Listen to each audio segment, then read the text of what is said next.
Many popular retellings of the early electrical age frame the rivalry between Thomas Edison and Nikola Tesla as a high-stakes battle between a corporate executive and a misunderstood visionary. Economic historians, however, evaluate these figures through a more objective lens, the frequency of innovation. This metric bypasses the folklore to track the actual volume and timing of an inventor's career. By raw count, Edison leads decisively. He accumulated 2,332 patents worldwide, including 1,093 in the US alone, while filing roughly 600 additional applications that were rejected or abandoned. Tesla's global total is estimated at approximately 300 patents. The rate of these filings shows the speed of Edison's operation. During the peak of his work on electric light in 1882, he completed 106 successful patent applications, averaging one new filing every 3 days. This volume was aided by a centralized archival system. While Rutgers University still maintains the official Edison records, Tesla's patents were scattered across international archives in 26 different countries, leading to significant discrepancies in his modern tally. The disparity in these numbers exposes two radically different cognitive approaches to problem solving. In 1876, Edison established Menlo Park. This wasn't a standard workshop for a lone tinker. It was America's first industrial research lab, designed for the systematic production of new technology. Edison's philosophy treated invention as an iterative grind. He famously described genius as 1% inspiration and 99% perspiration, relying on relentless laboratory work to find solutions.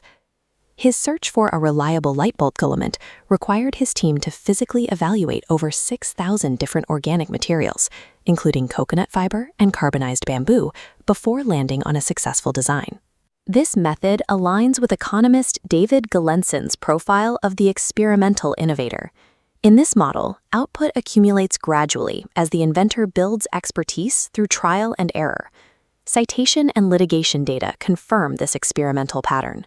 Edison was involved in 60 federal patent cases, more than anyone else in his era, and much of his most technically significant work arrived after he turned 50.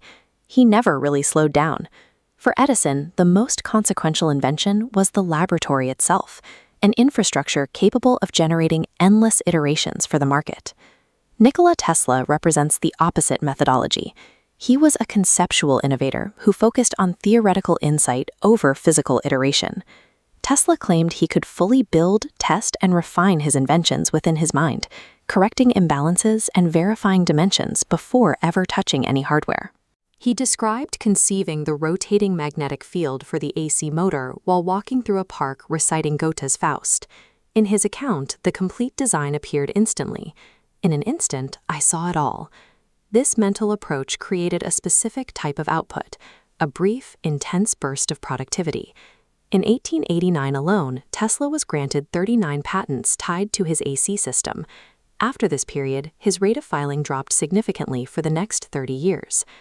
Tesla actively dismissed Edison's method, arguing that a small amount of upfront calculation would have made Edison's thousands of physical experiments unnecessary. Modern biographers point out that these two men were not direct competitors in the same field. Edison was focused on the commercial refinement of hardware, while Tesla was pursuing the theoretical realization of an idea. Tesla's career suggests that technological progress requires these shifts in the theoretical baseline to open up entirely new categories of engineering. The high frequency of innovation in Edison's record is the logical result of how he organized his work. By turning Menlo Park into an invention factory, Edison moved the world toward a team-based model of R&D that prioritized volume and market coverage. While frequency is a reliable tool for measuring market expansion, it cannot weigh the value of a single conceptual leap. Tesla's output was a fraction of Edison's, but it contained entirely new concepts like the AC induction motor and early wireless transmission. In contrast, thousands of Edison's patents were dedicated to the incremental refinement of existing products. The question of who was the better inventor remains an open debate, because the metrics of volume and conceptual depth measure two different forms of success.